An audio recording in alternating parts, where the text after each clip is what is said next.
Good morning, Hayden and Kendra. For your reading lesson today, we are going to be talking about context clues. I am going to be reading you a story that's called The True Story of the Three Little Pigs. It's a little different than the original story of the Three Little Pigs.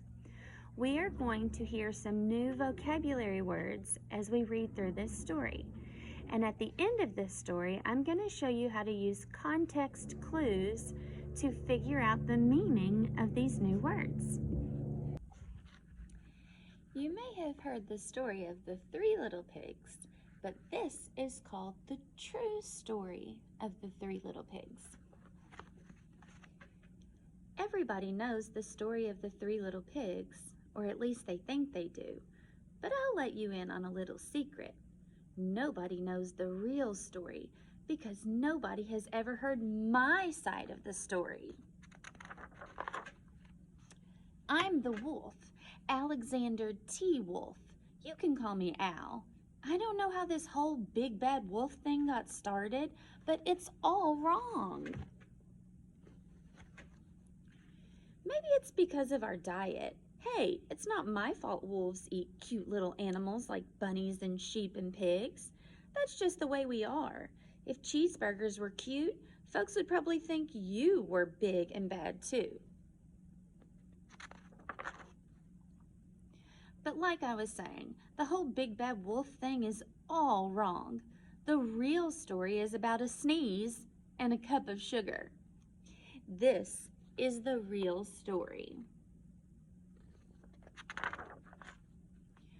Way back in Once Upon a Time, I was making a birthday cake for my dear old granny. I had a terrible sneezing cold. I ran out of sugar.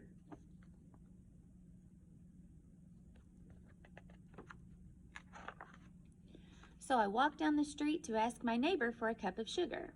Now this neighbor was a pig, and he wasn't too bright either. He had built his whole house out of straw. Can you believe it? I mean, who in his right mind would build a house out of straw?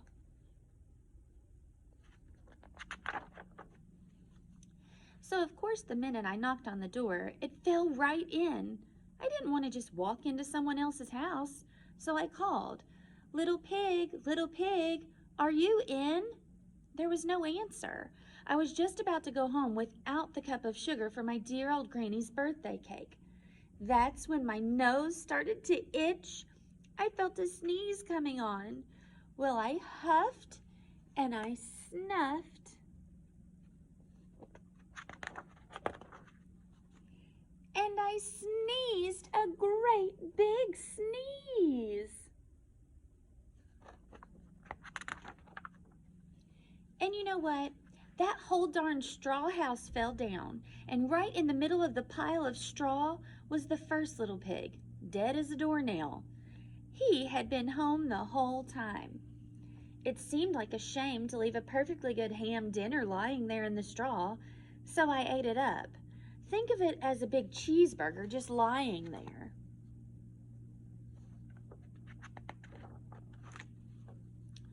I was feeling a little better, but I still didn't have my cup of sugar, so I went to the next neighbor's house. This neighbor was the first little pig's brother. He was a little smarter, but not much. He had built his house out of sticks. I rang the bell on the stick house and nobody answered. I called, Mr. Pig, are you in?" He yelled back, "Go away, wolf, you can't come in. I'm shaving the hairs on my chinny chin. I had just grabbed the doorknob when I felt another sneeze coming on. I huffed and I snuffed and I tried to cover my mouth, but I sneezed a great sneeze.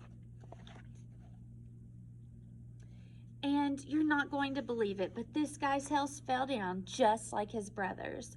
When the dust cleared, there was this second little pig, dead as a doornail. Wolf's horror.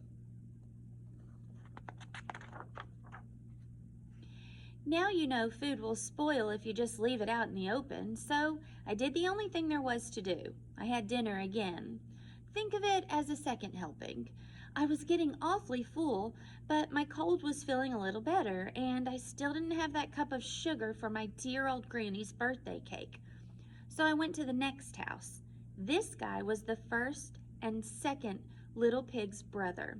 He must have been the brains of the family. He had built his house of bricks. I knocked on the brick house. No answer. I called, "Mr. Pig, Mr. Pig, are you in?" And do you know what that rude little porker answered? "Get out of here, wolf. Don't bother me again." Talk about impolite. He'd probably had a wolf sack full of sugar. And he wouldn't give me even one little cup for my dear sweet old granny's birthday cake. What a pig! I was just about to go home and maybe make a nice birthday card instead of a cake when I felt my cold coming on. I huffed and I snuffed and I sneezed once again. Then the third little pig yelled, "And your old granny can sit on a pin."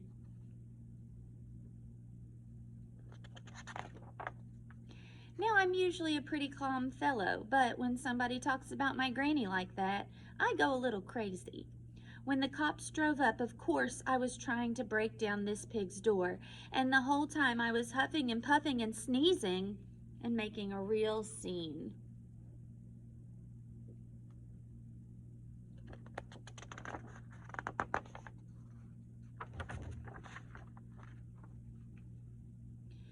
The rest, as they say, is history. The news reporters found out about the 2 pigs I had for dinner. They figured a sick guy going to borrow a cup of sugar didn't sound very exciting.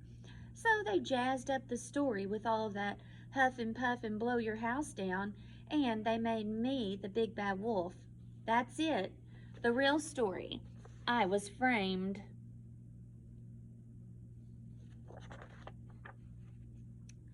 But maybe you could loan me a cup of sugar.